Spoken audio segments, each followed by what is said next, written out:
Bon appétit si vous nous rejoignez pendant votre pause déjeuner. Bienvenue sur U2P TV. On continue notre série d'émissions avec cette enquête nationale sur les besoins des entreprises de proximité au sein des territoires qui a été lancée par l'U2P. L'objectif était de mieux appréhender la place des entreprises au cœur de la vie communale, les relations qu'elles entretiennent avec leurs maires et de mieux cerner leurs besoins. Et nous allons en parler tout de suite avec Catherine Elie. Bonjour. Bonjour. Vous êtes directrice de l'Institut supérieur des métiers. Est-ce qu'on peut déjà rappeler dans quel contexte a été menée cette enquête et pourquoi ? Alors, cette enquête, c'était d'en savoir plus sur l'ancrage et la façon dont les entreprises de proximité vivent avec leur commune et dans leur commune au service de la population. C'est une enquête qui a été menée auprès d'un large échantillon d'entreprises, 2700, au mois de septembre. Donc, on est vraiment sur des résultats très, très frais. Qu'est-ce qu'elle nous révèle? Alors, on va détailler bien évidemment l'enquête pas à pas, mais d'ores et déjà, qu'est-ce qu'il y a de symptomatique qui ressort de cette enquête pour vous de plus notable? Ce qui ressort vraiment, c'est peut-être le manque de relations entre les entreprises de proximité et leur maire, puisque, on va le voir tout à l'heure, 1 sur 2 n'a pas eu de relation avec son maire depuis 2 ans. Si on commence d'ailleurs par l'ancrage territorial des entreprises de proximité, qu'est-ce qu'on constate? Alors, on constate que les entreprises de proximité méritent bien leur nom.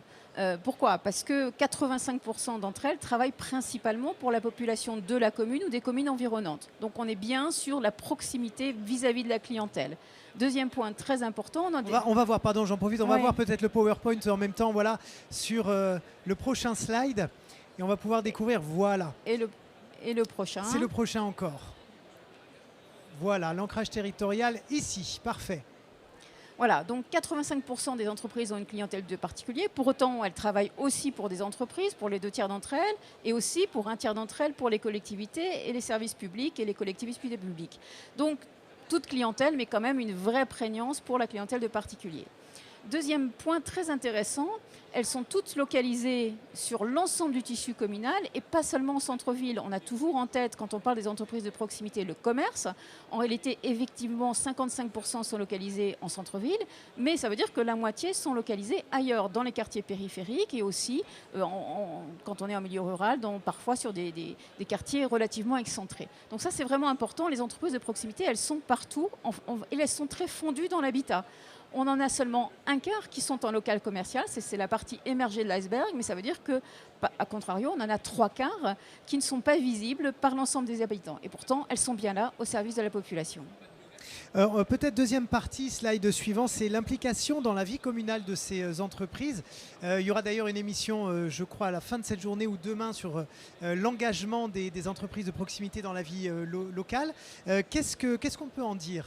Alors, c'est que c'est vraiment un tissu d'entreprises durables. Ce sont des entreprises qui sont, pour la majorité d'entre elles, satisfaites de leur implantation, 85%, et pour 85%, elles n'ont pas envie de bouger. Elles sont là pour rester dans la commune. Il y en a seulement 13% qui ont besoin de déménager. Donc ça, c'est vraiment le premier point important. Et ça nous interroge, et ça interroge les élus sur qu'est-ce que finalement un critère d'attractivité pour faire venir un commerçant, un artisan, un professionnel libéral sur mon territoire. Et on est sur des critères d'attractivité très différents de l'attractivité d'une PME, de PMI, etc. Pourquoi ces artisans, commerçants et professionnels libéraux sont-ils installés? Principalement parce qu'ils avaient leur domicile dans la commune et ils souhaitaient s'installer en proximité de leur domicile. Troisième critère, ils sont attachés au territoire communal. Donc il y a un lien affectif, un lien très personnel au territoire qui est aussi important que les critères économiques. Les critères économiques comme l'analyse, la présence de clients potentiels, la visibilité de l'emplacement. Donc on est vraiment sur un lien très affectif, très personnel, aussi bien qu'économique des artisans, commerçants et professionnels libéraux. Voilà. Deuxième point, c'est un tissu évidemment qui fonctionne, qui crée de l'emploi, qui crée de la valeur ajoutée. Les 2 tiers de ces entreprises ont une activité stable ou en hausse, donc c'est un tissu dynamique. Globalement, j'ai 15% d'entreprises qui sont en difficulté. On va dire que ça fait partie des cycles économiques.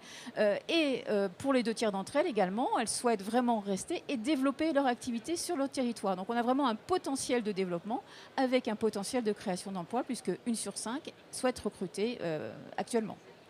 Alors j'avais peut-être un petit peu anticipé sur l'histoire de l'implication dans la vie communale. C'est maintenant qu'on en parle, c'est ça? Absolument. Voilà. C'était le dernier point. On voulait savoir comment ces entreprises étaient impliquées dans la gouvernance locale. Et avant la gouvernance dans le développement économique local, Ces entreprises, elles sont importantes, elles sont connues parce qu'elles sont au service et en proximité de la population. Pour autant, elles sont aussi très investies dans l'écosystème économique et culturel local.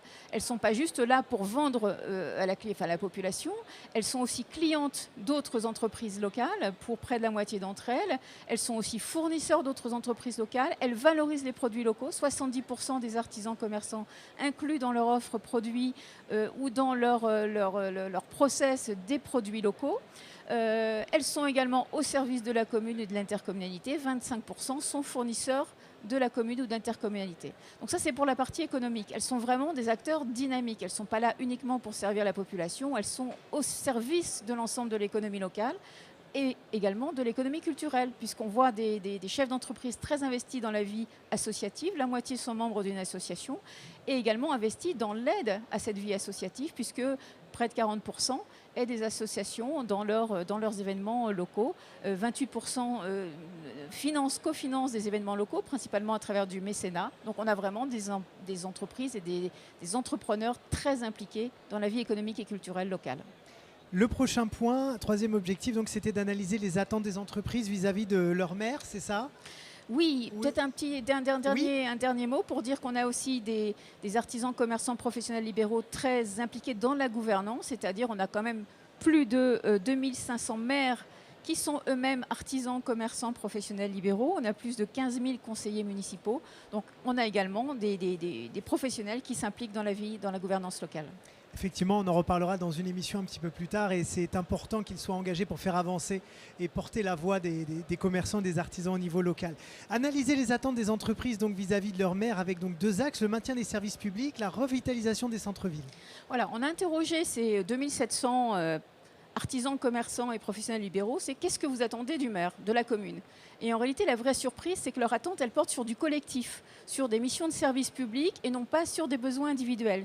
Il y en a aussi, mais ils arrivent derrière. Et effectivement, vous le disiez bien, les deux premiers besoins, deux premières attentes exprimées, c'est des attentes citoyennes, c'est le maintien des services publics et c'est la revitalisation, la dynamisation du centre-ville. Pourquoi ? Qu'est-ce qu'ils veulent dire par revitalisation des centres-villes ? Parce qu'on en entend parler chaque année, ici même sur le plateau de l'UDP. Qu'est-ce que ça veut dire vraiment ? Ça veut dire qu'il n'y a pas de qualité de vie locale, il n'y a pas de qualité de vie pour l'ensemble des citoyens s'il n'y a pas une offre de commerce de proximité, une vie locale. C'est vraiment l'essence même, et c'est ce qu'on a vu à travers toutes les UD.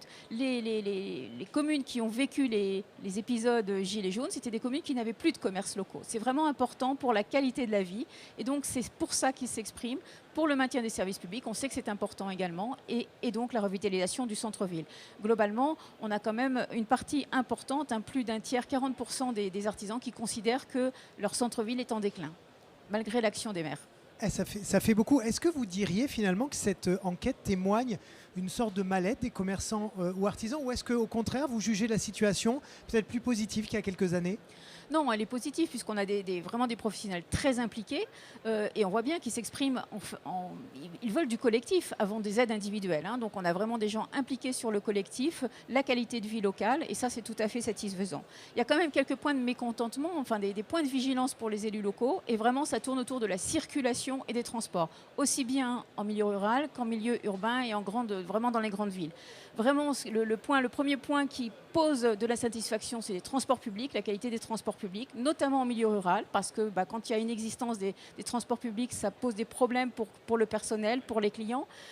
Dans les plus grandes villes, le stationnement et les conditions de circulation qui sont majeures. Pourquoi ? Parce que 70% des entreprises, leurs clients viennent en voiture.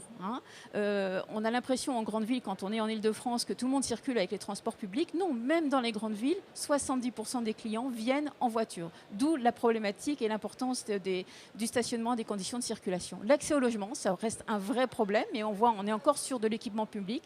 Et puis enfin, l'accès aux services de santé, on voit que c'est un vrai problème qui pointe dans les territoires.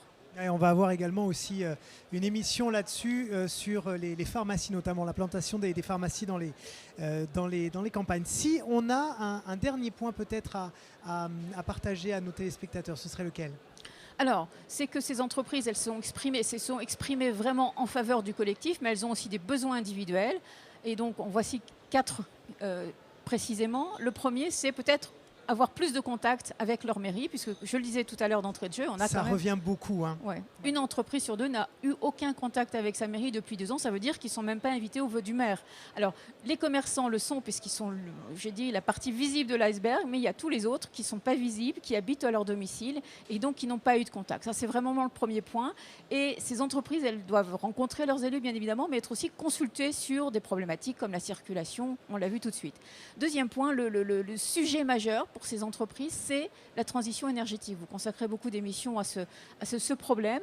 On les a interrogés et on leur a demandé quel a été l'impact des différentes crises traversées, la Covid, les différentes manifestations sociales, on a eu le coup de chaleur également, mais finalement celle qui impacte le plus les entreprises, c'est vraiment la crise énergétique. Les 2 tiers des entreprises sont impactées négativement et quand on leur a demandé dans quel domaine souhaitez-vous un accompagnement individuel, eh bien, le premier besoin exprimé, c'est la rénovation énergétique du local. Donc ça, c'est vraiment un vrai sujet. Troisième sujet, les collaborations interentreprises. On a vu que les entreprises sont vraiment très impliquées dans l'écosystème économique et pour autant, comme cela a été signalé dans un autre de votre émission, elles sont pas suffisamment, parfois ne connaissent pas suffisamment leurs voisins, elles n'ont pas suffisamment de coopération économique à leurs voisins. Et seulement 1 commerçant sur 4 qui est membre d'une association commerciale, c'est pas assez. Donc ça, c'est un premier point. Et deuxième point aussi, ces entreprises, elles peuvent créer des courants d'affaires, des coopérations avec d'autres entreprises. Et d'ailleurs, 16% souhaitent une mise en réseau. Et dernier point, on est sur des secteurs très en tension. La plupart des grands métiers des secteurs de proximité font partie des principaux métiers en tension. Et de fait, les 3/4 des entreprises disent avoir du mal à recruter. C'est un vrai sujet pour les maires et les élus locaux parce que pourquoi ? Elles recrutent généralement dans la commune ou en proximité de la commune. Et donc ça veut dire qu'il y a un vivier à travers ce réseau, un vivier d'emplois à créer. Et bien là encore, on va y consacrer une émission à ces problématiques de recrutement.